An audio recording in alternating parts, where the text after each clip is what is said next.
Alors Edion, bonjour Edion, voilà, nous sommes au Presse Club, les 3 mars 2014, où il y a un forum aussi en RDC. Ces forums-là parlent de la femme, le droit de la femme. Aussi, ce qu'on sait de la RDC, la RDC était considérée, et considérée encore aujourd'hui, comme la capitale mondiale du viol.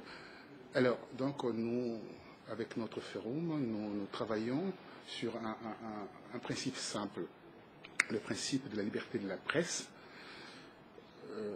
de lutter contre l'impunité, aussi les droits de l'homme.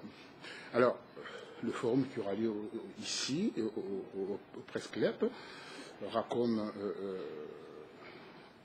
comme vertu, d'ailleurs, d'apporter une lumière de tout ce qui se passe en RDC, tout ce qui se passe au niveau de la presse, comment la presse est foulée aux pieds, et comment nous pourrions mettre en place un observatoire. Cet observatoire-là sera bien entendu piloté par des experts, des juristes comme toi, qui fait partie de ces forums, qui va pouvoir apporter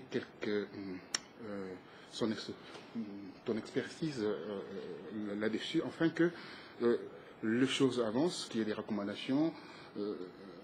D'abord, une question, que pensez-vous que penses-tu de ces forums?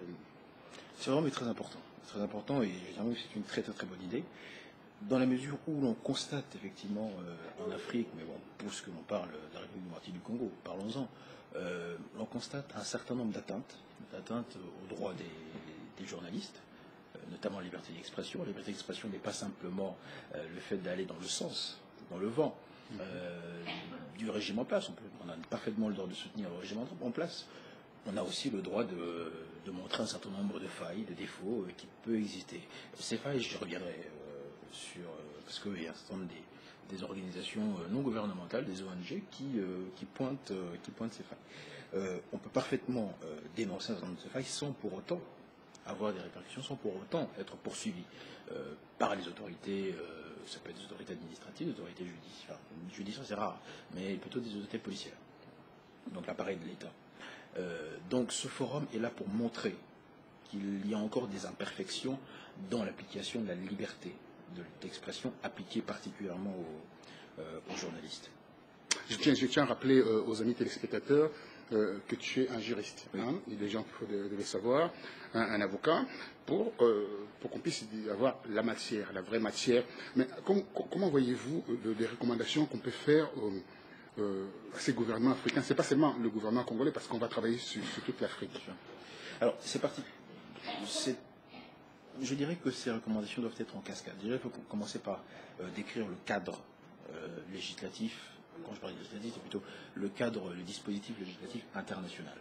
Il existe ce qu'on appelle des traités internationaux qui ont été signés, ratifiés par des États. À partir du moment où un traité international est ratifié par l'État, ce traité s'incorpore dans le dispositif juridique d'un État, de sorte qu'il devient, entre autres, la loi de cet État. Et du coup, dans le droit, on estime qu'un traité qui a été incorporé, un traité qui a été ratifié par un État, a une autorité supérieure à celle de la loi. Concrètement, le juge qui connaîtra d'une affaire quelconque, quand il est en présence d'un cas qui touche le traité, devra appliquer le traité et non la loi. Supposons que la loi dise le contraire du traité, le juge est appelé à écarter la loi et appliquer les dispositions du traité. Alors, quels sont les traités que la République démocratique du Congo, pour parler de cet État, mais pas que la République du Congo, oui, parce qu'il y a d'autres États qu'on voit. C'est pas spécifiquement la RDC, parce que c'est la première édition, et on va basculer sur un certain nombre d'États, voilà. Du Zimbabwe ou autres. La République démocratique, un certain nombre d'États africains, notamment la République démocratique du Congo, a signé la Déclaration universelle des droits de l'homme, puisqu'il est membre de l'ONU, il a signé la Déclaration universelle des droits de l'homme et le pacte international relatif aux droits civils et politiques. Ces deux traités internationaux, ces deux textes internationaux s'appliquent dans un certain nombre d'États qui sont membres de l'ONU, dont notamment les RDC, et l'article 19 de ces deux traités que je viens de citer protège la liberté d'expression, et en particulier la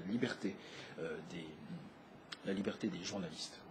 protéger cette liberté. Alors, ce qui se passe, c'est que dans les lois internes, dans les lois des pays, il faut qu'il puisse y avoir un certain nombre de dispositions juridiques, des dispositions législatives, des lois qui viennent appliquer, qui viennent encadrer la liberté d'expression des journalistes. Force est de constater que dans un certain nombre de pays d'Afrique, dont en particulier la République démocratique du Congo, il n'existe pas véritablement une législation qui vienne, du moins rendre effectif la liberté d'expression des journalistes. Ou du moins, s'il en existe, il n'est pas véritablement appliqué. Et c'est là où le bas blesse. Alors, du coup, il va falloir il va falloir adopter un certain nombre de recommandations, comme tu viens de l'affirmer. Quelles peuvent être ces recommandations? Déjà, partir sur ce qui existe. Qu'est-ce qui existe? Nous avons un certain nombre de rapports. Des rapports des ONG, du réseau sans frontières, des journalistes. Il y a aussi des ONG, notamment en République démocratique du Congo. Deux sont particulièrement connus. Il y a le journaliste en danger, le GED, et le Freedom for Journalists, le FFJ, qui publient des rapports chaque année, et qui montrent l'évolution de la pratique journalistique au Congo, qui montrent s'il y a des progrès ou pas. Alors, entre 2011 et 2013, on a noté un certain progrès, un progrès assez timide, puisque le Congo était... je crois, était classé 157e. 157e, mais maintenant c'est 150e. Voilà. Mais récemment, d'ailleurs, j'ai vu qu'en 2013, le GED a classé la République démocratique du Congo 149. Non, excusez-moi, ça c'est le RSF. Ça c'est le RSF. Le RSF a classé la République démocratique du Congo 149e. 150e. Oui, 149, 50e, c'est pas très grave, mais sur 179. C'est un progrès assez timide. Il y a des baisses. On a constaté une baisse en matière de pression, des pressions sur les journalistes, mais il reste quand même un certain nombre de choses que l'on constate. Je pense notamment aux assassinats, je dirais plutôt des meurtres, parce que l'assassinat c'est particulier. L'assassinat c'est lié à la question de la préméditation. Alors expliquez-nous la différence entre l'assassinat et le meurtre, parce que les gens se confondent un peu par rapport à ça. Je tiens à rappeler aux amis téléspectateurs que tu seras l'intervenant de ce forum où tu mettras en place avec Maître Reti le cadre spécifique par rapport à la protection de ces journalistes. Oui. Alors la différence entre meurtre et assassinat. Non, c'est très simple, c'est-à-dire que à partir du moment où il y a constat qu'il y a eu une privation de la vie, c'est un meurtre. Donc à partir du moment où il y a eu constat qu'il y a eu privation de la vie, c'est un meurtre, c'est du droit pénal. Mais l'assassinat s'applique davantage, il y a davantage l'idée de préméditation. Alors, pour qu'il y ait préméditation, il faut le démontrer. Je ne m'avancerai pas sur ce point. C'est aux autorités, du moins c'est aux forces policières, aux autorités de police, de démontrer qu'il y a eu une tentative de préméditation. Bon, il y a eu une préméditation visant à ôter à l'individu sa vie. Donc, vous voyez que c'est assez spécifique de se prononcer sur ce point. En tout cas, ce que l'on constate, c'est qu'il y a un certain nombre de meurtres. Voilà. Il y a un certain nombre de meurtres des journalistes pour le simple fait qu'ils ont un certain nombre d'opinions qui dérangeraient un certain nombre de personnes. Bon, tout ce que nous souhaitons, c'est de faire en sorte que toutes les idées puissent être mises sur la table. Les journalistes ne sont pas obligés de s'affilier à une pensée particulière. Ils sont libres. La liberté d'expression ne s'applique pas simplement aux civils. C'est vrai que les journalistes sont des civils, enfin, ce sont des civils particuliers, puisqu'ils sont chargés de mettre en musique la démocratie. Sans eux, la démocratie n'existe pas, puisque par l'information, le citoyen est informé et donc peut faire des choix éclairés. C'est la raison pour laquelle les recommandations que nous allons faire, notamment grâce à l'observatoire qui naîtra du forum. Il faudra l'expliquer, le but de cet observatoire. Quoi. Oui, voilà. Je reviendrai tout à l'heure. Les observations qui naîtront de cet observatoire feront l'objet de rapports. Et ce rapport, je pense, enfin, on verra avec les autres membres de cet observatoire, dont notamment Maître Reti, feront l'objet de rapports et nous le soumettrons, bien entendu, aux États qui feront l'objet de l'observation de la période que nous aurions déterminée, afin qu'il puisse y avoir un certain nombre de dialogues qui naîtra entre eux et nous, pour voir comment avancer sur un certain nombre de points. Voilà. Parce qu'il faut bien comprendre que nous ne sommes pas dans une démarche de répression. De répression. Ce n'est pas ce que nous recherchons. Nous ne sommes pas en train de monter. Ça sera cause perdue d'ailleurs. Si on rentre d'emblée dans la répression, ça sera une cause perdue. Voilà. Il faut la pédagogie. Il faut une pédagogie. De toute façon, le juriste est un. Vous savez, les juristes sont toujours responsables. Ils traitent avec les officiels qui sont sur le terrain. Nous souhaitons traiter avec les officiels sur le terrain. Il y a un gouvernement, il y a un État au Congo ou tout simplement dans les autres pays d'Afrique. Et nous souhaitons discuter avec eux. Nous souhaitons créer un cadre, un véritable dialogue avec eux pour voir concrètement comment essayer de faire avancer un certain nombre de choses en matière de droit de la presse. Je préciserai simplement que le GED en particulier, c'est-à-dire les journalistes en danger, a pointé le doigt sur trois régions en République démocratique du Congo où il y a un véritable problème en matière de presse. On parle de la région du Kivu, l'Équateur et Kinshasa. La ville-province de Kinshasa. Voilà, la capitale de la République démocratique du Congo, Kinshasa, où l'on sent qu'il y a un certain nombre de problèmes avec un certain nombre de journalistes. Voilà, c'est-à-dire qu'il y a des pressions, il y a des menaces. Ce serait assez intéressant que ces genres de choses ne puissent plus exister. Alors, partons sur cette posture que les choses vont avancer et que le responsable, si un responsable est montré du doigt et désigné, parce qu'on voit, il y a pas mal de procès, on n'a pas pu identifier les responsables, ni les assassins, les commanditaires, comme on dit. Comment, avec le mécanisme qui existe ici, les lois d'ici, avec la CPI, avec les juridictions pénales ici, comment comptez-vous faire pour faire une pression judiciaire là-dessus, et avec par exemple quelqu'un qui vient en France demandant l'asile politique, en montrant du doigt un des responsables militaires ou politiques de la RDC qui est responsable, qui est aussi co-responsable d'agression ou de torture. Comment peut-on faire, parce qu'il obtient le statut de réfugié, donc par définition c'est inscrit quelque part et les noms des responsables, les co-responsables sont indiqués quelque part. Comment peut-on faire pour arrêter ces gens-là quand ils viennent en Europe pour se faire soigner ou en séjour privé? Alors, il y a plusieurs questions dans votre question. Je crois qu'il faut je vais déjà commencer par revenir sur ce que vous avez dit. Les deux organisations non gouvernementales, le FFJ et le GED, estiment qu'il y a un certain nombre de procès qui ont été mis en œuvre après le constat de la mort de ces journalistes, mais ils estiment que ce sont des simulacres de procès, ce sont des faux procès, des procès qui mettaient en cause des personnes qui n'étaient pas véritablement des suspects, des vrais suspects. Donc, probablement qu'il va falloir faire la vraie lumière sur les vrais auteurs de ces meurtres-là. Ça, c'est le premier point. Donc, nous incitons naturellement le gouvernement, enfin du moins les autorités en cause, peut-être pourquoi pas le ministère de la Justice et le ministère de l'Intérieur, de mettre tout en œuvre pour essayer de voir s'il y a eu, oui ou non, tentative de cachotterie ou simplement il y a eu des dysfonctionnements dans la découverte de la vérité. Ça, c'est le premier point. Maintenant, venons sur votre question, vos différentes questions. D'abord, c'était...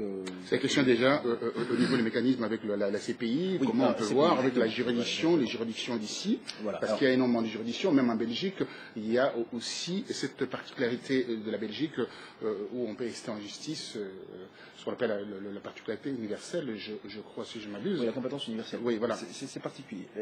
Sur la compétence de la Cour pénale internationale, dans le siège d'État à La Haye, il faut comprendre que cette Cour a une compétence subsidiaire. Concrètement, c'est-à-dire quoi? C'est-à-dire que quand il y a un problème, supposons qu'il y ait une infraction pénale, cette infraction ça peut être un délit ou un crime. La compétence de la juridiction est toujours la compétence de la juridiction du pays dans lequel réside la victime. Vous comprenez? Donc, supposons qu'il y ait un problème en République démocratique du Congo, au Ghana ou au Gabon, ce sera les juridictions gabonaises, congolaises, togolaises, tout ce que vous voulez, qui seront responsables en premier lieu pour engager la responsabilité juridique des auteurs. Ça c'est la compétence de principe, comme on dit, sont des principes généraux.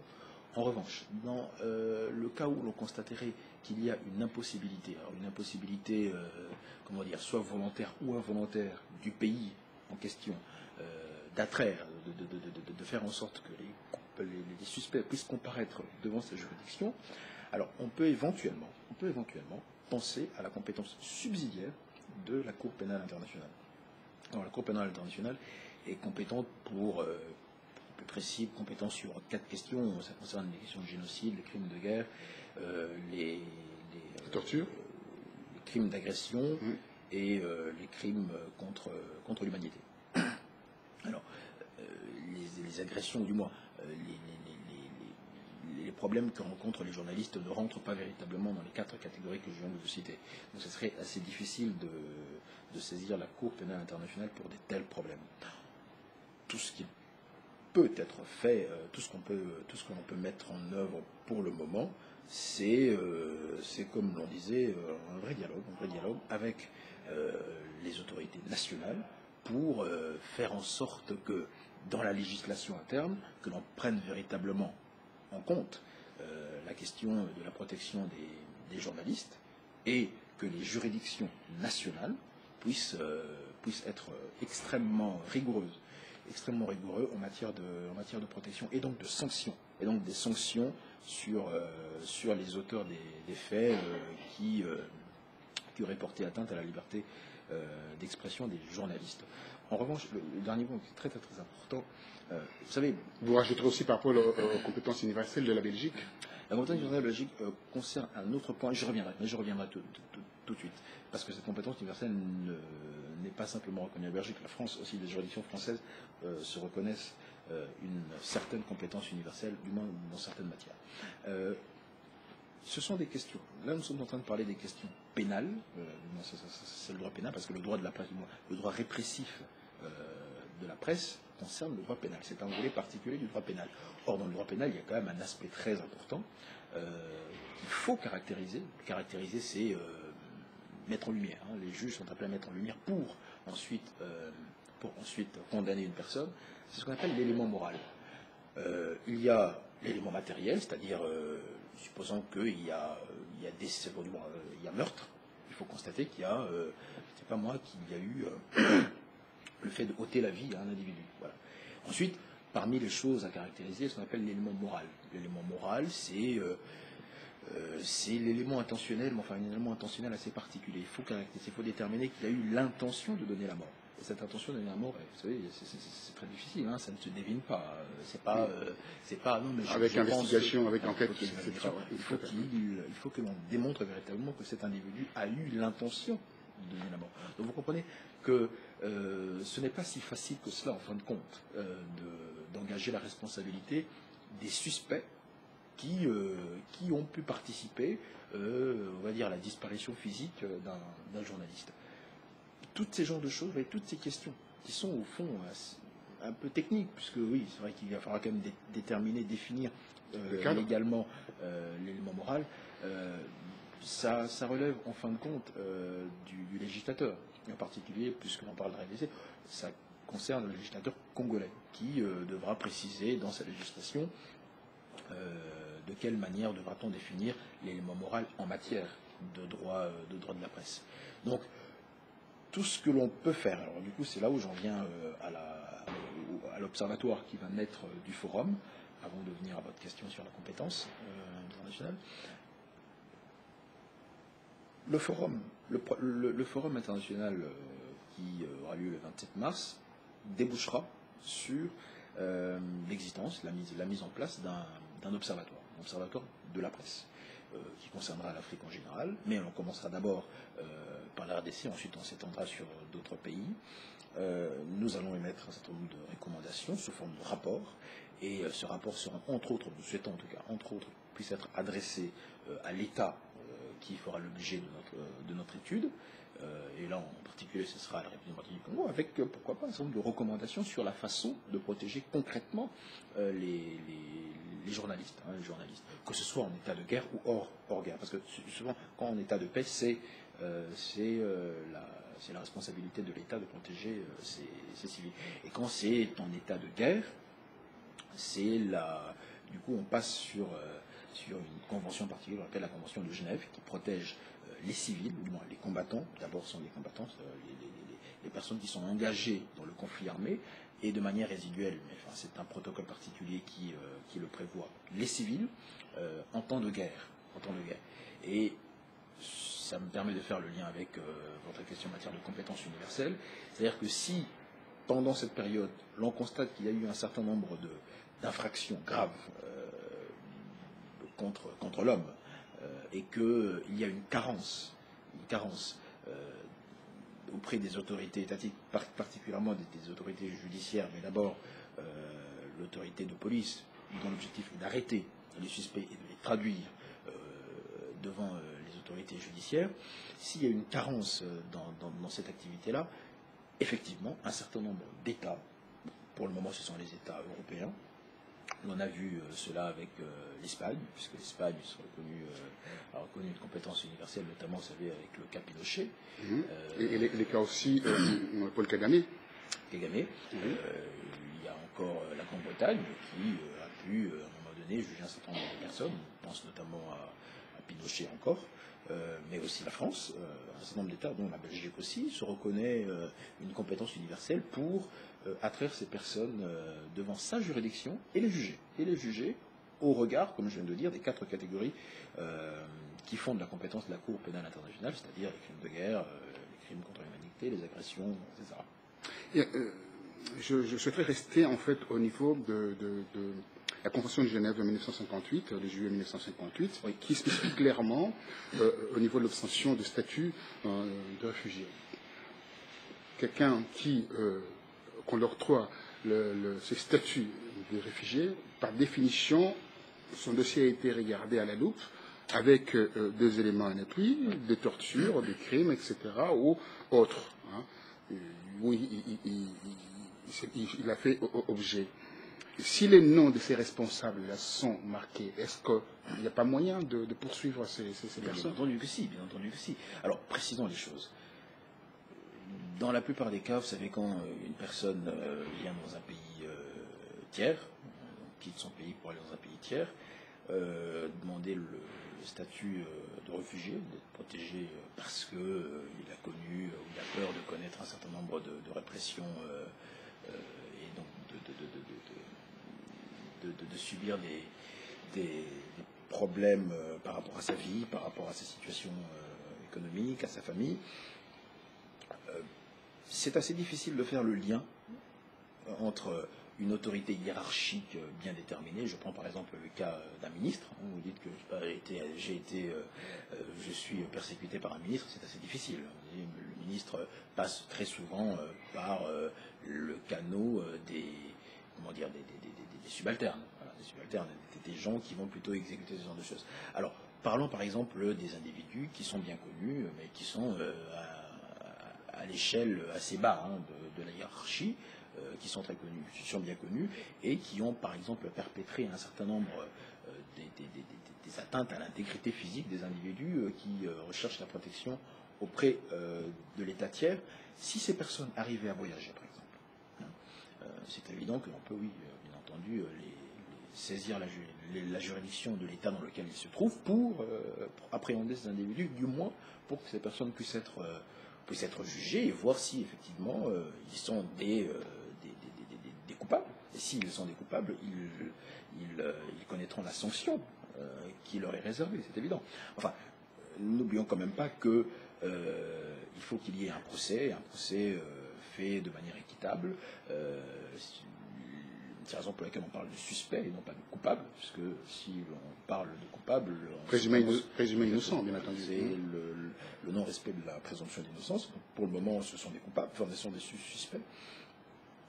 Ils auront droit naturellement à une défense, et si les juges estiment que leur défense est pertinente, voilà, ces personnes seront relâchées.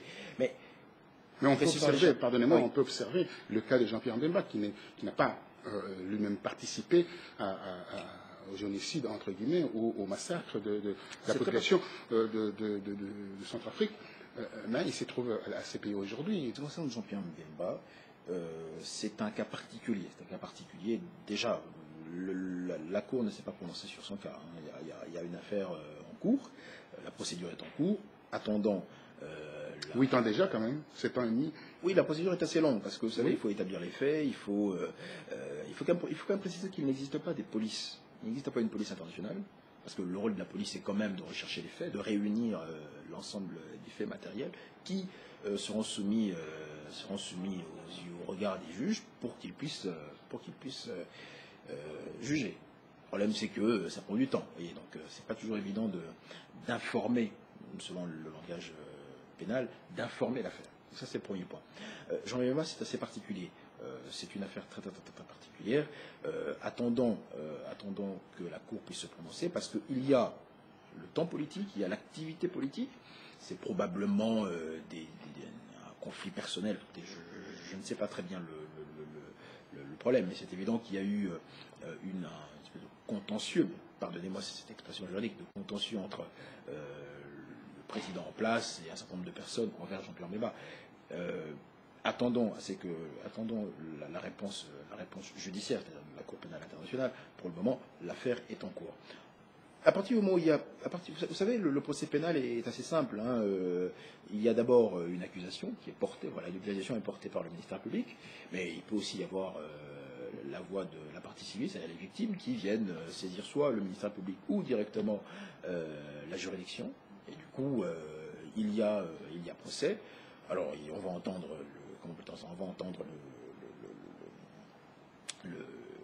l'accusateur, c'est-à-dire le ministère public, qui a un certain nombre de faits. Il va les soumettre à la Cour, et ce sera à la défense de préparer sa défense, du moins de soumettre sa défense. Et dès qu'il aura soumis sa défense, si celui qui accuse n'arrive pas à démontrer la culpabilité, de la partie accusée, vous savez, c'est très simple. D'où la nécessité de faire une certaine pédagogie avec cet observatoire qui sera mis en place. Il faut probablement une pédagogie. Enfin, il faut déjà préciser, je ne pense pas que le législateur congolais, parce qu'on parle du cas de la RDC, je ne pense pas que le législateur congolais puisse avoir besoin de pédagogie. Tout ce que le législateur congolais a besoin, je parle des parlementaires, c'est probablement de renforcer le cadre juridique, le cadre législatif en matière de protection du droit des journalistes. Ça, c'est très, très, très important. Si on arrive à mettre en œuvre une véritable législation qui protège les droits des journalistes en temps de paix, alors là, on va voir les résultats. Est-ce que, en cas d'atteinte à ces droits, en cas d'atteinte à ce corps législatif, si il y a carence, par exemple, des autorités judiciaires, à partir du moment où les affaires seront portées à leur connaissance, s'il y a carence des autorités judiciaires, alors là, c'est effectivement, oui, il va falloir probablement passer à une vitesse supérieure. Ce sera la répression ou des recommandations, ou la répression. Ce sera des recommandations.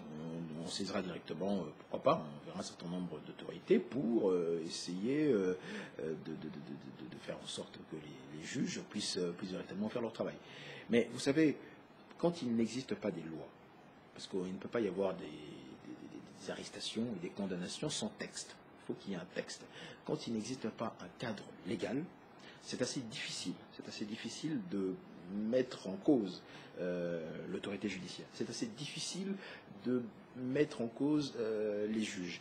Ce qu'il faut faire, c'est de demander au législateur congolais de durcir, du moins déjà de créer le cadre législatif qui protège les journalistes, et ensuite, dans ce cadre, prévoir des sanctions pénales extrêmement rigoureuses contre celles et ceux qui seront victimes des atteintes, enfin, du moins qui seront responsables des atteintes au droit que garantissent le droit français, le droit congolais envers les journalistes. Précisons simplement, parce que il ne faut pas non plus du moins, faire penser qu'il n'existe pas ou qu'il n'existerait absolument pas une forme de protection reconnue aux journalistes, aux Congolais. Si l'on regarde la Constitution congolaise prévoit un certain nombre de droits, des droits civils, parmi ces droits civils, il y a la liberté d'expression. La liberté d'expression s'applique, c'est vrai, aux civils, mais les journalistes sont des civils, donc s'applique directement aux civils. Nous souhaitons, puisqu'il n'existe pas encore, comme je l'ai dit, des lois matérielles clairement identifiées qui aillent dans le sens de la protection des journalistes, appliquons directement les dispositions constitutionnelles. Oui, appliquons les dispositions constitutionnelles qui garantissent un certain nombre de droits, dont la liberté d'expression, dont le droit à pouvoir s'exprimer sans qu'il puisse y avoir une poursuite éventuelle par des personnalités privées qui viendront menacer votre vie, qui viendront menacer votre travail, sans des pressions économiques, des pressions d'intégrité physique, et parfois même allant jusqu'à la mort d'un certain nombre de personnes. Pour le moment, on en dénombre 16. 16 reconnus. 16 reconnus en tout cas. Ah. C'est assez triste, quoi. Donc il va falloir, je pense qu'il va falloir passer à la vitesse supérieure, le plus rapidement possible à produire, grâce à cet observatoire, produire un rapport et faire avancer les choses. Ah, oui. Je pense que les amis téléspectateurs ont compris le but en fait de ces forums. Voilà. Ce n'est absolument pas, et ça encore il faudra spécifier, marteler encore. Ce n'est pas, nous ne souhaitons pas montrer le doigt à une autorité particulière, nous ne souhaitons pas mettre en accusation qui que ce soit. Nous souhaitons faire avancer les choses. Nous sommes des juristes, nous souhaitons faire avancer les choses en matière de droit de la presse. Voilà. Et pour ce faire, nous sommes prêts à travailler avec les autorités de bonne volonté. Nous sommes absolument sûrs que les gouvernements africains, dans lesquels nous aurons notamment l'occasion de... Il y a 54 pays, donc il y a du travail. Il y a beaucoup de travail. Nous sommes sûrs qu'ils sont extrêmement coopératifs. Et ils seront coopératifs sur cette question, parce que la question de la démocratie, voyez-vous, vous savez, je suis assez confiant en la capacité de l'Afrique en général d'avancer sur ces questions-là. D'ailleurs, on voit que sur un certain nombre de questions, sur un certain nombre de domaines, l'Afrique avance. Je citais tout à l'heure la question de la constitution congolaise. Vous savez, il y a quelques années encore à l'avance, il n'y avait pas des droits garantis, des droits garantis dans la constitution envers les citoyens. Maintenant, il existe des droits garantis. Il y a un cadre constitutionnel. Il y a un cadre constitutionnel et il y a des droits. Merci Rédian de cette intervention assez pertinente. Et nous invitons tous ceux qui sont encore pas hésitants, qui ne connaissent pas encore le cadre de ces forums, qui viennent s'inscrire. Oui, bien sûr. Déjà, ce sera, comme vous le disiez tout à l'instant, ce sera déjà à but pédagogique, d'essayer de faire un peu comprendre quel est l'état du droit de la presse en République démocratique du Congo, puisque ce forum concernera d'abord la République démocratique du Congo, ensuite le forum prochain concernera un autre pays, oui. Lequel, et voir comment est-ce qu'ensemble on peut travailler ensemble, parce qu'il s'agit de travailler ensemble et non pas de chercher la responsabilité de qui que ce soit dans cette affaire. Je pense que la meilleure façon de faire, c'est de travailler dans une certaine synergie, en fait que les choses avancent. Et c'est que nous avions compris par rapport à l'Afrique, il faut des négociations, il faut un cadre où les gens ne doivent pas être sensiblement offusqués, dire que voilà, nous mettons un mur devant ce travail que nous sommes en train de mettre en place.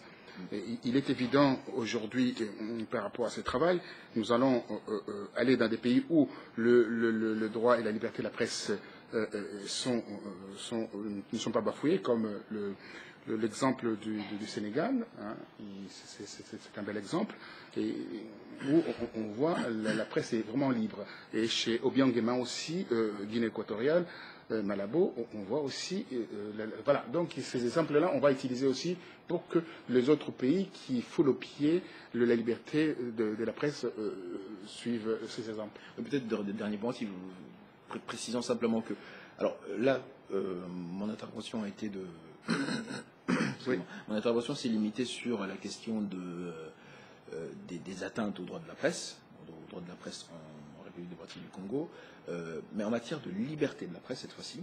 Je rappelle quand même que les deux ONG dont je viens de citer ont pointé le doigt sur les carences en matière de la qualité. Ah, ça, il faudra mettre en exergue en fait cette... Et vous savez, la question de la liberté de la presse c'est assez vaste parce que même en Europe, enfin mieux, même en Occident, il n'existe pas des droits de la presse parfaits. Il n'existe pas une presse totalement libre. Ça n'existe pas. Nous essayons naturellement d'aller dans ce sens-là, mais il n'existe pas une presse totalement libre. Il y a toujours aussi la question de l'autocensure, par exemple. Vous savez, je dirais la répression la plus terrible qui puisse s'abattre sur la presse, c'est pas la censure en tant que soi, parce que la censure, à la rigueur, ça peut encore se gérer. Vous savez, il suffit peut-être du temps, de la pédagogie ou du moins de la pression pour que le censeur puisse partir. Mais la censure la plus terrible qui puisse exister, c'est l'autocensure. Voilà. J'ai peur de dire ça parce que. Voilà. Et comment arriver à extirper cette peur?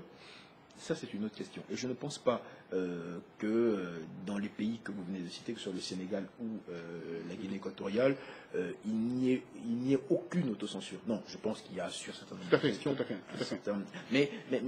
Mais comme vous dites, non, c'est pertinent, s'inscrire dans une dynamique. Tout à fait. Voilà. Il faut s'inscrire dans une dynamique. La dynamique étant d'essayer d'atteindre, idéalement,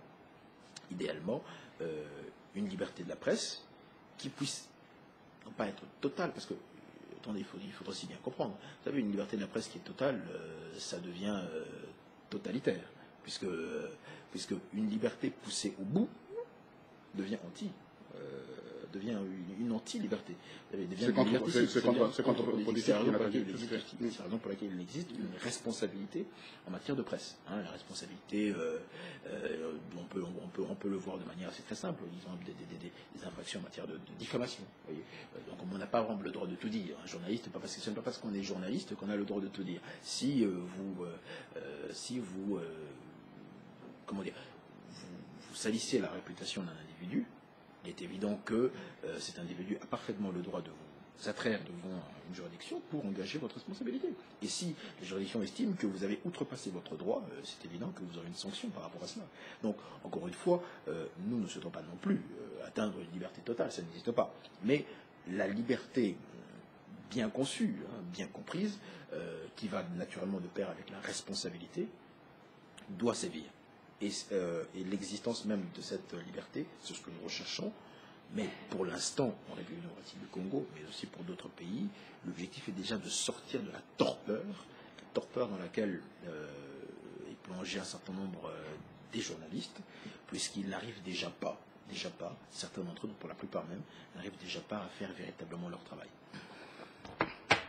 Alors ma dernière question serait, parce que ça fait 40 minutes, ça va très vite. Oui, quand c'est intéressant, ça va toujours très vite.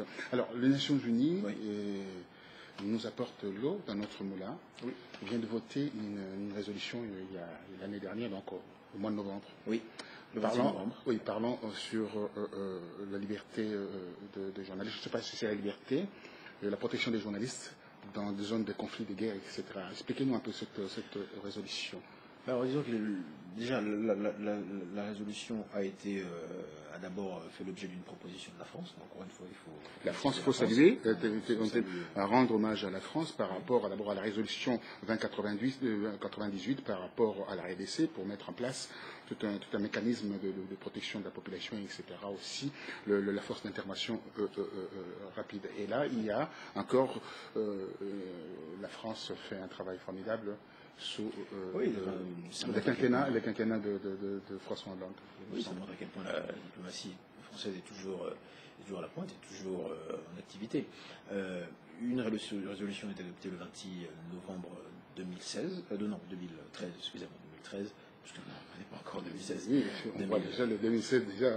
Pourquoi pas 2016 peut être une année, cette fois-ci, de beaucoup de promesses pour le continent africain en matière de la protection des journalistes. Alors, donc, effectivement, en 2013, cette résolution a été adoptée.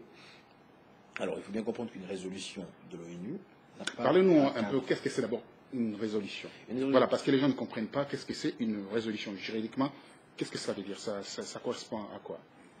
Après, vous parlerez maintenant de la résolution qui a été votée. Une résolution, c'est c'est un vœu. Pour être assez trivial.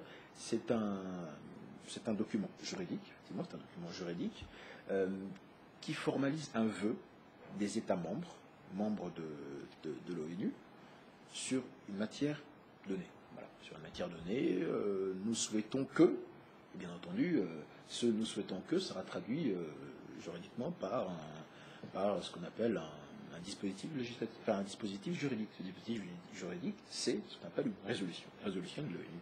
Voilà, nous sommes résolus, nous souhaitons que. Voilà, c'est une volonté qui est matérialisée juridiquement. Le seul problème, c'est qu'il n'a pas de contrainte. Enfin, il n'a pas une force contraignante, c'est-à-dire que l'on ne peut pas prendre cette résolution et l'appliquer directement à un État. Non, il faut un mécanisme d'adoption ou d'intégration, d'incorporation de la dite résolution dans l'État membre. Ça se fait par une loi normale. Une loi normale, c'est le Parlement qui va transposer la dite loi, qui va incorporer la dite résolution dans son ordre interne. Alors, cette résolution parle notamment de la protection des journalistes en temps de guerre. Parce que, il faut bien comprendre, la protection des journalistes en temps de paix relève de la compétence, relève de la responsabilité de l'État. Parce qu'encore une fois, les journalistes sont des civils. Et le rôle d'un État, de manière très basique, là c'est la science politique pure, le rôle d'un État, de manière très basique, c'est la protection de ses citoyens. Voilà. Donc, on attend d'un État de protéger les journalistes comme on protège les citoyens normaux. Toutefois, en temps de guerre, puisqu'il y a un trouble, effectivement, il faut aménager un certain nombre de protections. Le problème, c'est que pendant un certain temps, les journalistes qui faisaient un travail extrêmement important, ne serait-ce que pour rapporter les faits de guerre, pour rapporter ce qui se passe, bref, pour fournir de l'information, n'étaient pas véritablement protégés. Enfin, ils sont protégés, mais pas dans d'autres pays. Et là, particulièrement, on a pensé à cette catégorie de la population, à cette profession. On a pensé à eux, et donc là, il y a, ne serait-ce que dans le cadre international, dans l'échelon international, il y a un moyen juridique qui permet de les protéger. Alors, ce que l'on peut dire concernant la RDC, c'est que nous allons essayer d'incorporer cette résolution, nous allons essayer de nous inspirer de cette résolution dans notre travail, du moins au sein de l'observatoire qui naîtra du forum, dans les recommandations que nous aurions à faire plus tard au gouvernement congolais, bref, à l'État congolais, nous allons essayer de voir comment est-ce que l'on peut aménager la protection des journalistes. Alors, c'est assez particulier puisque, encore une fois, la résolution parle de la protection des journalistes en temps de guerre. Est-ce que la République démocratique du Congo ou d'autres pays en Afrique est un État en guerre? Oui, la RDC, oui. Naturellement. Agressé, un état de guerre qui dure depuis 20 ans aujourd'hui. Qui dure depuis 20 ans. Mais, vous savez, la façon dont on considère, la façon dont on définit l'état de guerre dans le langage normal n'est pas le même que dans le langage juridique. Alors, il faut déterminer, et là, c'est pour ça que je parlais de l'agression. Oui, voilà. Je parlais de l'agression au lieu de parler d'état de guerre. Exactement. Quand il y a l'agression, bien entendu, la résolution qui a été votée en 1945, on le sait, sur les États, la protection des États, quand un État est agressé, comment on peut procéder. Vous connaissez bien cette résolution qui a été votée après la guerre de 40-45. Oui, mais encore une fois, donc, à partir du moment où on définira juridiquement si, oui ou non, un pays est par exemple en état de guerre, alors la dite résolution pourra s'appliquer, ne s'appliquera pas, pourra s'appliquer, parce qu'encore une fois, j'ai dit qu'elle manquait la force contraignante qui appartient à un traité qui a été valablement ratifié. En conséquence de quoi, puisqu'il n'y a pas cette force contraignante, nous essayerons effectivement d'inclure cette résolution dans le rapport que nous ferons, et nous essaierons de toucher un mot au gouvernement respectif qui fera l'objet de notre étude, pour voir comment inclure cette protection particulière des journalistes en temps de guerre, en temps de difficulté, si effectivement le pays se retrouvait soit en temps de guerre ou est déjà en guerre. Merci infiniment. Vous avez eu un excellent juriste qui nous a édifié par rapport à ce qu'on aura le 27. Le 27 mars, le forum commencera à 14 h. Oui. Et ça se terminera à 18h30. Voilà, 18h, 18h30, ça dépend. Hein, on pourra avoir un débordement un tout petit peu. Et je rappelle encore que vous êtes de la RDC, donc en RDC. Oui, je suis d'origine de la RDC. Même si effectivement je suis français, mais je suis d'origine de la RDC. Oui, quand je dis de la RDC, c'est-à-dire d'origine. C'est-à-dire que dans ces pays, il y a un vivier important, hein, où on peut trouver des gens d'une qualité exceptionnelle. C'est pas ce qu'est la minorité créante, comme on dit, la minorité qui fait beaucoup de bruit. Mais il y a cette qualité au sein de notre communauté. Voilà ce que je voulais dire. Oui, voilà, mais je ne pense pas que je sois doté d'une qualité quelconque particulière. Je pense simplement que on peut le trouver dans tous les continents, des gens ayant des qualités exceptionnelles. Je crois qu'il existe des gens effectivement ayant des qualités exceptionnelles. Je ne pense pas faire partie de ces gens. En tout cas, étant d'origine africaine, simplement, oui, je m'intéresse assez singulièrement à ce continent. Puisque je suis juriste, je m'y intéresse par le biais du droit. Par le biais du droit. Merci. Un dernier mot pour terminer. Je terminerai avec vous. Le dernier mot aux téléspectateurs qui nous suivent par rapport à ces forums. Qu'ils viennent voir de quoi sera-t-il l'objet. Il y aura un certain nombre d'invités, il y aura des journalistes français, il y aura un certain nombre d'officiels qui viendront, nous les remercions, pour que l'on puisse ensemble, puisqu'il ne s'agit pas simplement de parler, mais aussi d'apprendre. Parce que le forum, un forum veut dire simplement discussion. C'est un endroit où l'on débat, où on discute. L'objectif étant d'avoir des meilleures idées pour les graver sur le marbre et les proposer à ceux-là qui auront l'autorité nécessaire pour les faire appliquer. Merci à vous. Merci, à très bientôt. Le 27, soyez au rendez-vous. Merci, à très bientôt. Merci. Le droit que les citoyens peuvent se prévaloir devant leur juge, peuvent saisir leur juge. Écoutez, la Constitution de mon pays me reconnaît un certain nombre de droits, la liberté d'expression, le droit à disposer de moi-même, le droit, un certain nombre de droits que la Constitution leur garantit. Ils peuvent directement les saisir leur juge pour faire respecter ces droits. Donc c'est quand même une avancée. Vous voyez, il y a quand même des avancées. Et c'est dans ce cadre-là, vous voyez, c'est dans cette dynamique-là qu'il faut poursuivre. Nous souhaitons s'inscrire dans cette dynamique et travailler dans cette dynamique pour, sur ce point particulier, à savoir le droit de la presse, le faire avancer encore. Merci infiniment. Merci.